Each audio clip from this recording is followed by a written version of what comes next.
রুমিন ফারহানা, আপনার কাছে আসি। জামাত সহ আরো কিছু রাজনৈতিক দল বলছে যে এই যৌথ সংবাদ সম্মেলনের মাধ্যমে আসলে এখন পর্যন্ত যে চলটা ছিল সরকারের, যে আলাদা আলাদাভাবে রাজনৈতিক দলগুলো সংবাদ সম্মেলন করেছে, সরকারের তরফ থেকে প্রেস উইং আলাদাভাবে করেছে, সেটার ব্যত্যয় ঘটায় আসলে সরকারের নিরপেক্ষতা এখানে ক্ষতিগ্রস্ত হয়েছে। আপনার কি মনে হয়?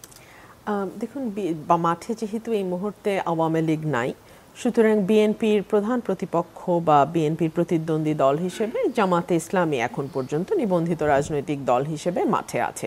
সুতরাং বিএনপি ব্যাপারে যে কোনো নেগেটিভ কথা বলা বা যে কোনো নেগেটিভ ইমপ্রেশন ক্রিয়েট করা, সেটা জামাতের রাজনৈতিক কর্মকাণ্ডের মধ্যেই আসবে, সেটাতে খুব আশ্চর্য হবার কিছু নাই। তবে আমি একজন রাজনৈতিক কর্মী হিসেবে যেটা বুঝি, দেশের মানুষের মধ্যে এক ধরনের অস্থিরতা ছিল, দেশের মানুষের মধ্যে অনিশ্চয়তা বোধ ছিল। আমি পলিটিক্যাল একজন কর্মী হিসেবে আমার মধ্যে অনিশ্চয়তা ছিল, কারণ আমি নির্বাচনে প্রতিদ্বন্দ্বিতা করতে চাই। আমার একটা মানে প্ল্যান আছে, আমাকে সেই প্ল্যানটা সাজাতে হবে। নির্বাচন কবে এটা যদি আমরা না জানি, বা নির্বাচন কবের মধ্যে একটা মানে মোটা দাগে একটা টাইম ফ্রেম যদি আমাদের সামনে না থাকে, তাহলে কিন্তু আমি আমার নিজের প্ল্যানটাকে ঠিক করে গুছাতে পারি না। সুতরাং এটি একই সঙ্গে বাংলাদেশের আপামর সাধারণ মানুষের মধ্যে এক ধরনের স্বস্তির বার্তা দিয়েছে। এই যৌথ বিবৃতি বা ঘোষণা, যেটাই আপনি বলেন, এটা রাজনৈতিক দলগুলোর মধ্যে স্বস্তি দিয়েছে, এবং এটি রাজনৈতিক দলের যারা কর্মী সমর্থক আছে তাদের মধ্যেও স্বস্তি দিয়েছে। আপনি যদি লক্ষ্য করেন, আমাদের অর্থনীতিতে এক ধরনের মন্দা দীর্ঘ সময়, বিশ্বব্যাংক যেই প্রজেকশন দিচ্ছে 3.3, যেটা বাংলাদেশের ইতিহাসে সর্বকালের মধ্যে সবচেয়ে নিম্ন জিডিপি প্রবৃদ্ধি, বিনিয়োগ এক জায়গায় আটকে আছে, ফরেন ডিরেক্ট ইনভেস্টমেন্ট সেটি নিম্নমুখী, ডলারের দাম অত্যন্ত মানে হাই।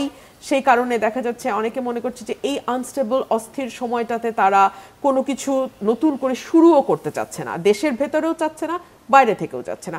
সো এই সকল কিছুর মানে একটা নিশ্চয়তা, একটা স্থিতিশীলতা আনবার জন্য এই মিটিংটা অত্যন্ত জরুরি ছিল।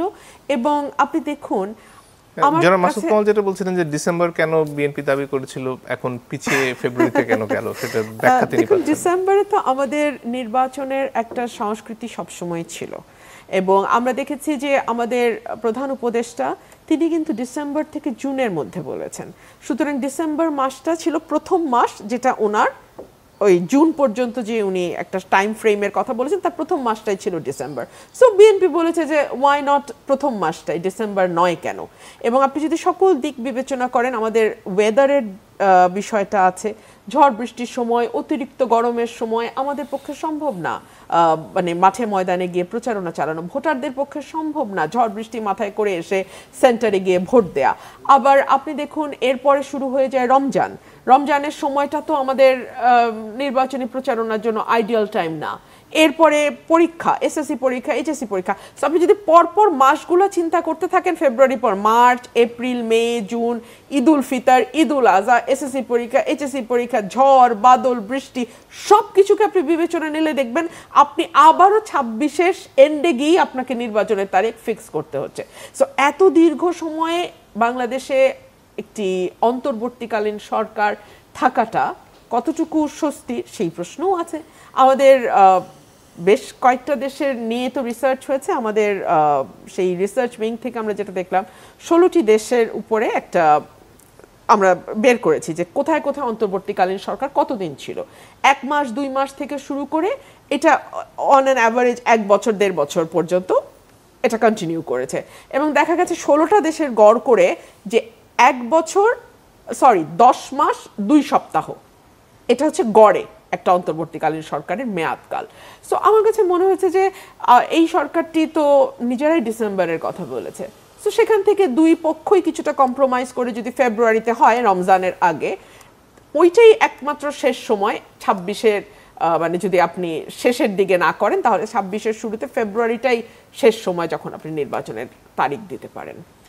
আর দেশে ফিরে এসে সবার সাথে আলোচনা করে সিদ্ধান্তটা জানালে ভালো হতো, এটা যে বলা হচ্ছে, সেটার ব্যাপারে আপনি কি বলবেন? দেখুন, অন্যান্য যে রাজনৈতিক দলগুলো আছে, বিশেষ করে এনসিপি এবং জামাতে ইসলাম, জামাত কিন্তু নিজেই কিছুদিন আগে বলেছে যে আগের মানে এই রমজান নেক্সট রমজানের আগে নির্বাচন তারা দেখতে চায়, বিভিন্ন সময় বিভিন্ন তারিখ বলে। তাদের বিরুদ্ধে বোধহয় সময় নিয়ে নয়, প্রক্রিয়াটা নিয়ে মানে তারা নেক্সট ডিসেম্বর মানে নেক্সট রমজানের আগে তারা ইলেকশন চেয়েছে।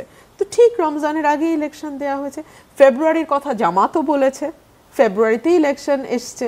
তারা বলছেন যে এটা একটু এসে দেশে তাদের সাথে কথা বলে করলে ভালো। হ্যাঁ, মানে ভাতটা আমি এদিকে ঘুরিয়ে খেলে সুন্দর হতো, আমি সরাসরি খেয়েছি। দেখুন, সরাসরি খাওয়ার ব্যাপারে আমার যেটা ব্যাখ্যা সেটা হলো সরাসরি খাওয়ার বিনিময়ে আপনি দেশে একটা স্বস্তির পরিবেশ দ্রুত আনতে পেরেছেন। আপনি চিন্তা করেন সেই মানুষগুলোর কথা যারা সরাসরি কোনো রাজনৈতিক দলের সঙ্গে যুক্ত না, যারা কোনো দলকে কখনো এই দলকে ভোট দেয়, কখনো ওই দলকে ভোট দেয়, সুইং ভোটার, তাদের মধ্যে এক ধরনের যে অনিশ্চয়তা আমি দেখেছি, তাদের মধ্যে এক ধরনের যে উৎকণ্ঠা আমি দেখেছি। এই বৈঠকটি এত সৌহার্দ্যপূর্ণ পরিবেশে হয়েছে এবং আমি দুজন মানে ব্যক্তির কথা একদম স্পেসিফিক্যালি বলতে চাই। একদিকে আমাদের চিফ অ্যাডভাইজার, তার যে আন্তরিকতা, তার যেই হাস্যোজ্জ্বল মুখ আমরা দেখেছি। অন্যদিকে দ্য লার্জেস্ট পলিটিক্যাল পার্টির যিনি প্রধান, বিএনপির অ্যাক্টিং চেয়ারম্যান জনাব তারেক রহমান, তার যে আন্তরিকতা এবং তার যেই হৃদ্যতা, হাস্যোজ্জ্বল মুখ আমরা দেখেছি, এটা পুরো বাংলাদেশে এক ধরনের আশার সঞ্চার করেছে। অনেক ধন্যবাদ।